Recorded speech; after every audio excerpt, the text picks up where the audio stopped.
고난주간 토요일 새벽기도회 시작하겠습니다. 다 같이 묵상기도 하겠습니다.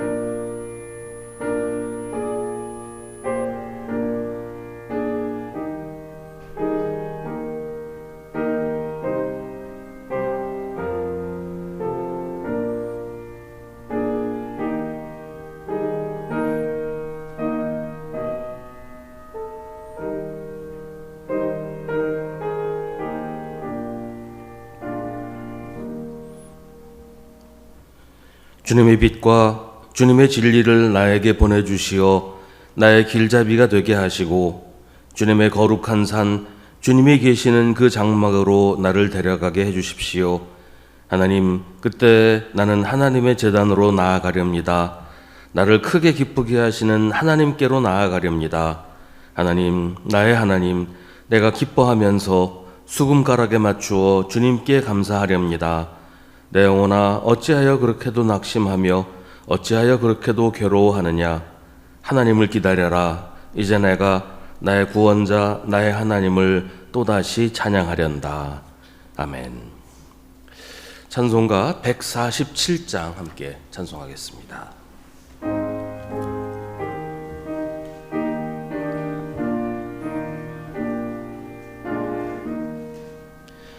거기 너 있었는가 그때에 주님 그 십자가에 달릴 때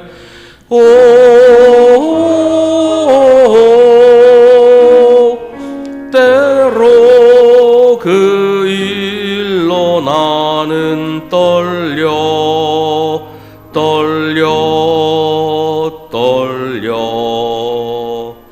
거기 너 있었는가 그때에 거기 너 있었는가 그때에 주님 그 나무 위에 달릴 때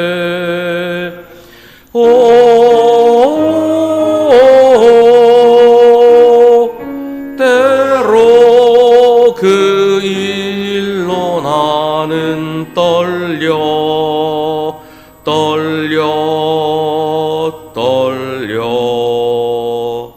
거기 너 있었는가 그때에 거기 너 있었는가 그때에 해가 그 밝은 빛을 잃을 때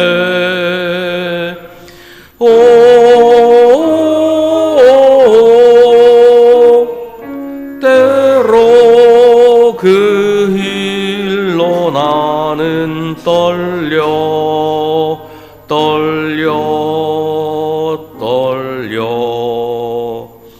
거기 너 있었는가 그때에 거기 너 있었는가 그때에 주님 그 무덤 속에 뉘일 때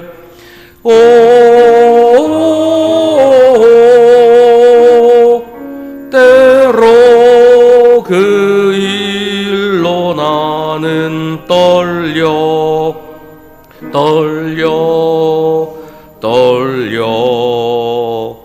거기 너 있었는가 그때에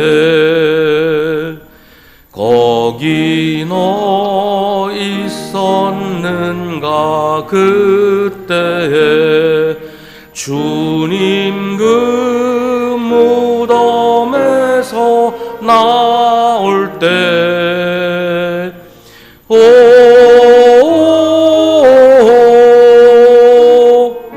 때로 그 일로 주께 영광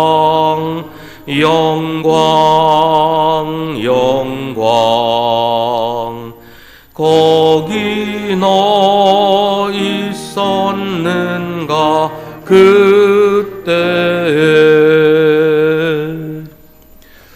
이은정 장로님 기도 인도하시겠습니다.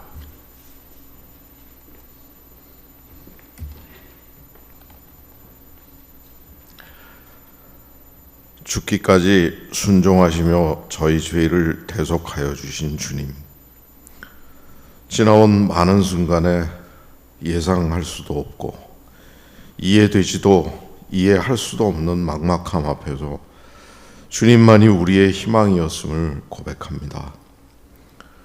그럼에도 육신이 약하여 잠시도 깨어있지 못하는 저희의 심령도 고백하오니 긍휼히 여겨주시옵소서. 새벽을 기다리며 주님과 함께 새 생명을 얻는 부활의 시간에 동참할 수 있도록 저희를 인도하여 주시옵소서. 세상을 창조하시고 태초부터 저희의 과거와 현재, 미래를 주관하여 주시는 하나님, 부족하고 어리석은 저희들을 위하여 베풀어 주신 사랑을 기억하며 주님과 함께 고난의 그 길을 함께 하려는 마음으로 이 새벽 기도에 참여합니다. 그 길만이 진정한 진리이고 허망하지 않은 우리 삶의 목표임을 마음 깊이 간직하고 주님과 함께하는 삶이 될 수 있기를 기도합니다. 주님을 닮아가고자 하는 저희의 모습이 이 혼탁한 세상 속에서 저희 자신이 살고 세상의 빛이 되는 축복임을 믿습니다. 간구하오니 삶에 지치고 육신이 힘들 때에도 감사와 은혜를 잊지 않고 부활의 주님을 의지하며 이겨나갈 수 있도록 믿음을 주시옵소서.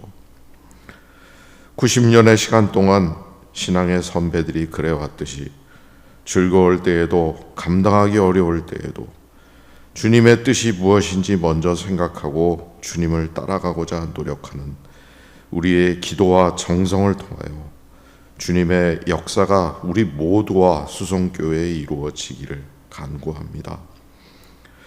고난주간 새벽 기도에 같이 하는 우리 모두에게 허락하신 말씀의 은혜가 부족함 없이 충만할 것을 믿으며 부활의 주님으로 오시는 예수 그리스도의 이름으로 기도드립니다. 아멘.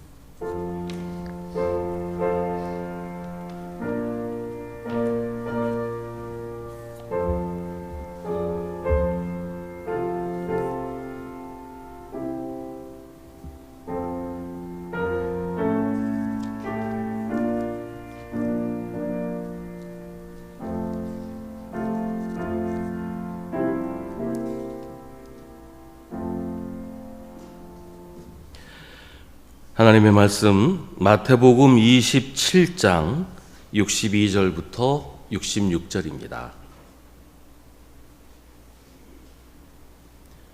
마태복음 27장 62절부터 66절의 말씀입니다.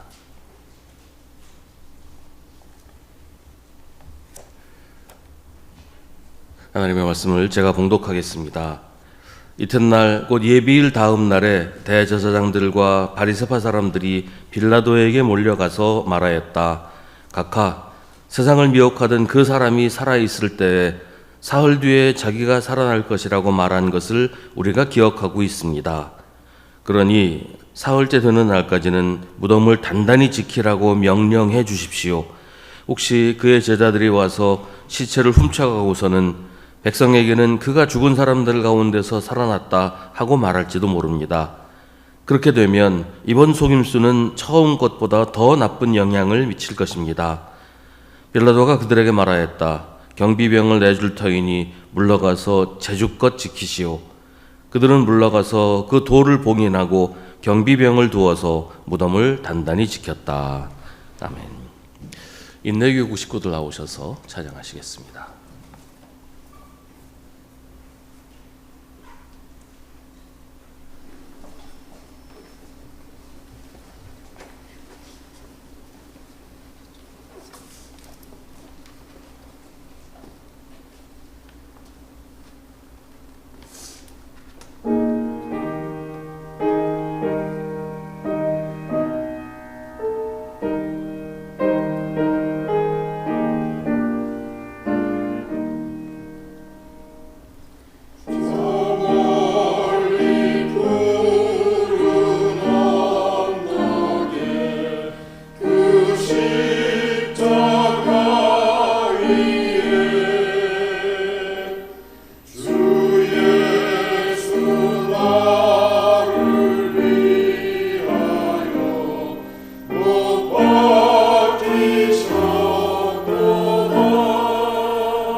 아멘.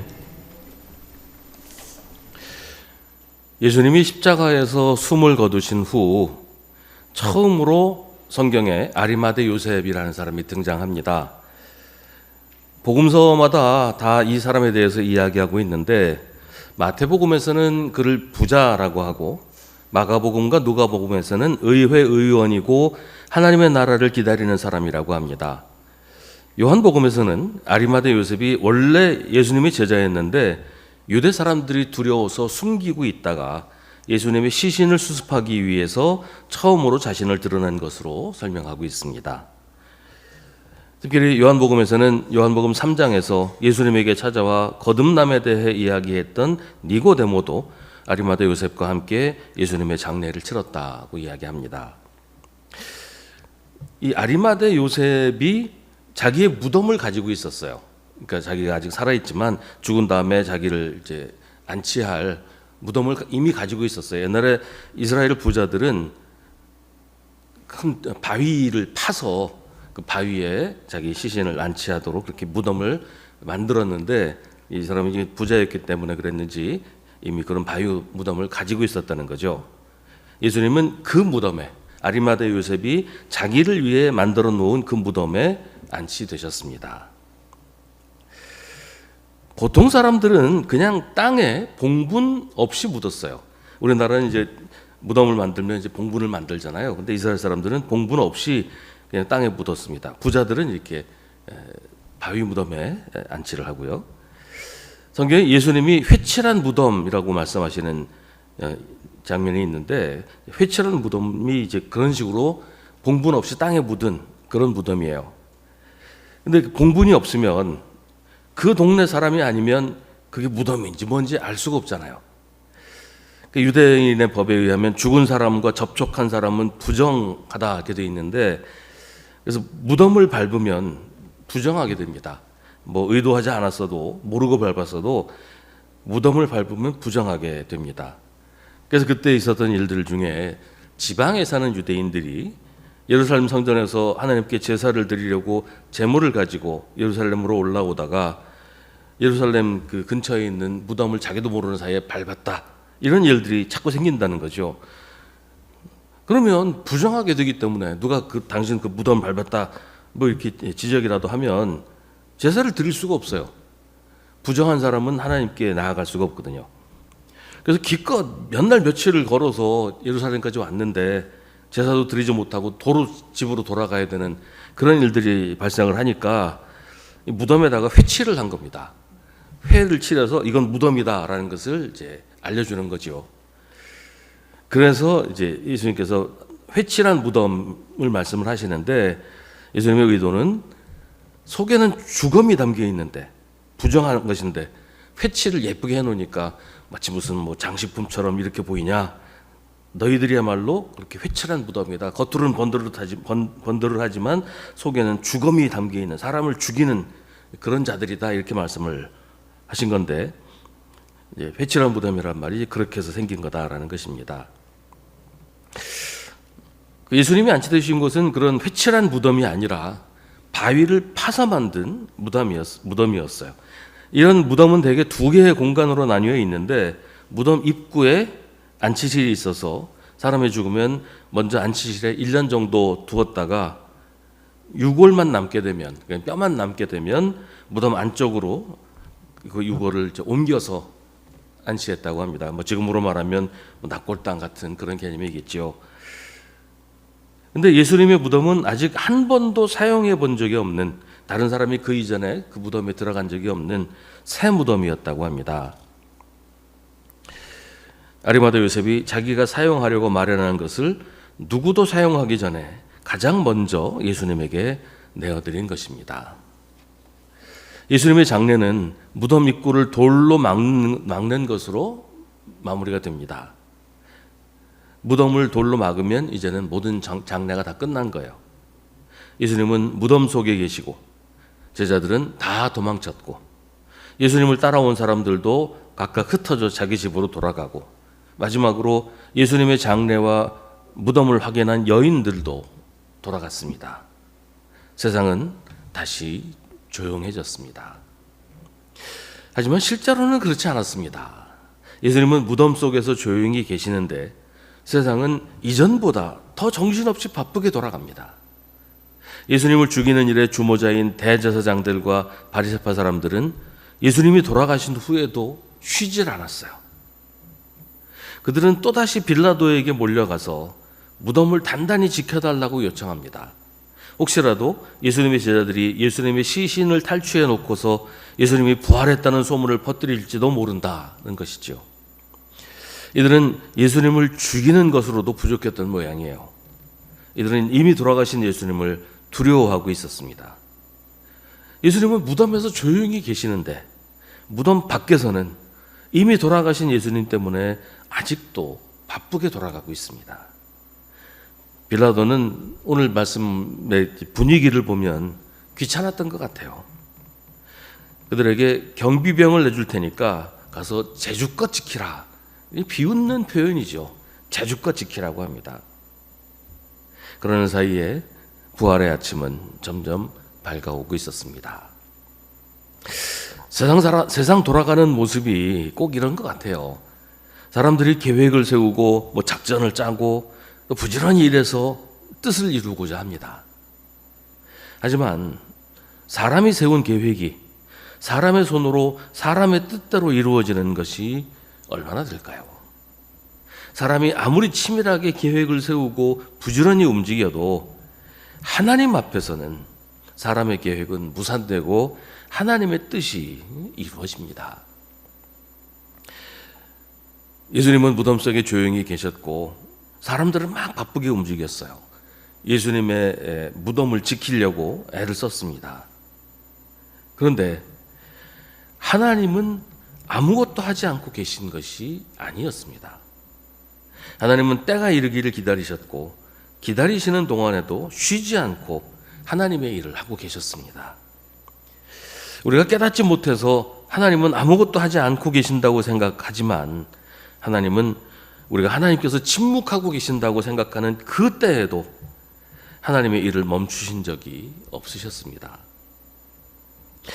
우리가 세상을 살면서 하나님이 침묵하고 계신다고 느낄 때가 있어요. 아무리 기도해도 응답하지 않으실 때, 세상이 악과 불의로 혼란스러운데도 아무런 조치도 취하지 않으실 때 우리는 하나님이 침묵하신다고 생각합니다. 그래서 어떤 사람은 자기 나름대로 대책을 세우기도 합니다. 어떤 사람은 그냥 그런가 보다 하고 지나가기도 합니다. 어떤 사람은 하나님을 포기하고 세상의 악과 불의에 동참하기도 합니다.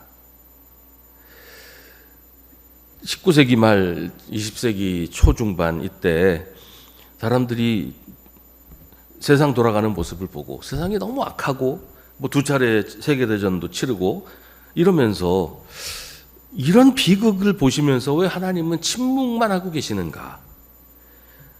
왜 하나님은 이런 역사에 개입하지 않으시는가? 이런 질문을 많이 했어요. 하나님이 우리를 속이셨다고 생각해야 되나?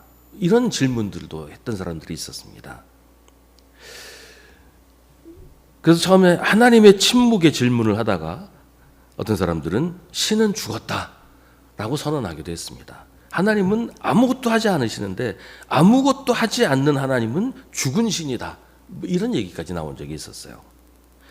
그래서 어떤 사람들은 사람의 힘으로 악을 물리쳐야 된다고 하기도 하고 어떤 사람들은 어차피 그럴 바엔 나도 악하게 살아서 좀 잘 먹고 잘 살아보자.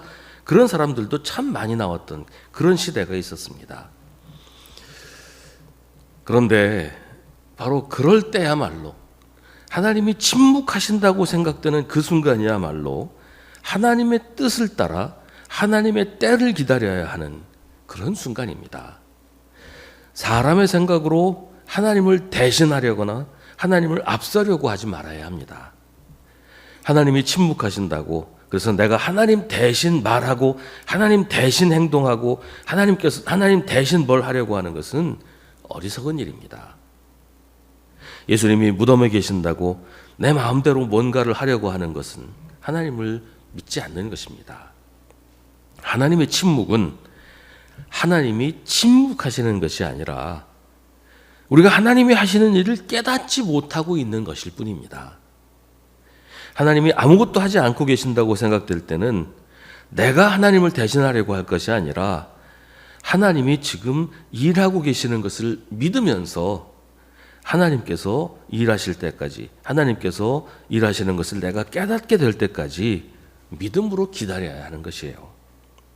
예수님이 무덤 속에서 침묵하시면서 부활의 시간을 기다리셨던 것처럼 때로는 우리도 하나님의 침묵 속에서 하나님이 하시는 일을 기다리는 법을 배워야 합니다. 예수님이 무덤 속에 계시는 동안 대제사장과 바리새파 사람들이 예수님의 부활을 막아보겠다고 발버둥 치면서 열심히 뛰어다녔지만 아무 소용이 없었던 것처럼 하나님의 뜻을 따르지 않는 사람의 뜻은 결국 실패할 수밖에 없습니다. 때로는 하나님의 침묵 속에서 하나님의 때를 기다려야 할 때가 있다는 것을 기억해야 합니다. 하나님이 침묵하실 때 그 침묵에 순종해야 한다는 것을 기억해야 합니다. 하나님의 때가 되면 기다리는 사람들을 통해 하나님께서 하나님의 일을 완성하실 것입니다. 우리 제주로는 도무지 할 수 없는 하나님의 일을 하나님께서 이루실 것입니다. 빌라도가 얘기하죠. 제주껏 막아봐라. 그러나 아무도 예수님의 부활을 막지 못했던 것처럼 우리 제주로는 도무지 할 수 없는 하나님의 일을 하나님께서 이루십니다. 때로는 예수님을 부활하게 하신 것처럼 하나님께서 직접 일하기도 하시겠지만 때로는 우리를 통해 하나님을 믿고 하나님의 때를 기다리는 우리를 통해서 하나님의 역사를 이루시기도 합니다. 그래서 우리는 하나님이 일하실 때까지 준비하며 기다려야 합니다. 하나님을 신뢰하고 하나님께 기도하면서 언제든지 하나님이 부르실 때 달려나갈 준비를 하고 기다리고 있어야 하는 것입니다. 예수님의 무덤은 죽은 사람을 가두어 놓는 것이 아니라 부활을 준비하는 곳이었습니다. 우리가 하나님의 음성을 들을 수 없던 그때, 우리가 하나님이 일하시는 모습을 볼 수 없던 그때 하나님께서 그 일을 하셨습니다. 하나님이 침묵하신다고 생각했을 때 하나님은 예수님을 부활하게 하셨습니다. 예수님이 십자가에서 나의 아버지 왜 나를 버리십니까? 라고 절규하셨지만 그래서 십자가보다 더 놀라운 부활이 있었던 겁니다. 예수님이 십자가에 달리셨을 때 사람들은 왜 하나님이 이 일을 그냥 보고만 계시는가? 왜 하나님께서 구경만 하시는가? 왜 하나님이 침묵하시는가? 물었습니다. 그런데 하나님께서 그 침묵보다 더 위대한 부활을 준비하고 계셨던 거예요. 하나님을 믿는 사람, 하나님이 예수 그리스도를 부활하게 하셨다는 사실을 믿는 사람은 예수님과 함께 부활하게 될 것입니다. 하나님의 놀라운 역사 속에서 하나님의 영광을 드러내게 될 것입니다. 우리 찬송가 150장 함께 찬송하시고 합심해서 기도하겠습니다. 150장 함께 찬송하겠습니다.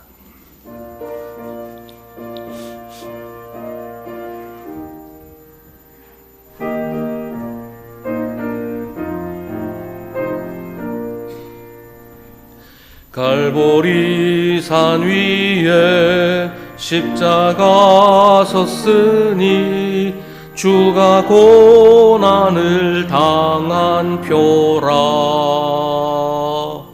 험한 십자가를 내가 사랑함은 주가 보혈을 흘림이라. 최후 승리를 얻기까지 주의 십자가 사랑하리. 빛난 멸류관 받기까지 험한 십자가 붙들겠네. 멸시천대 받은 주의 십자가에 나의 마음이 끌리도다.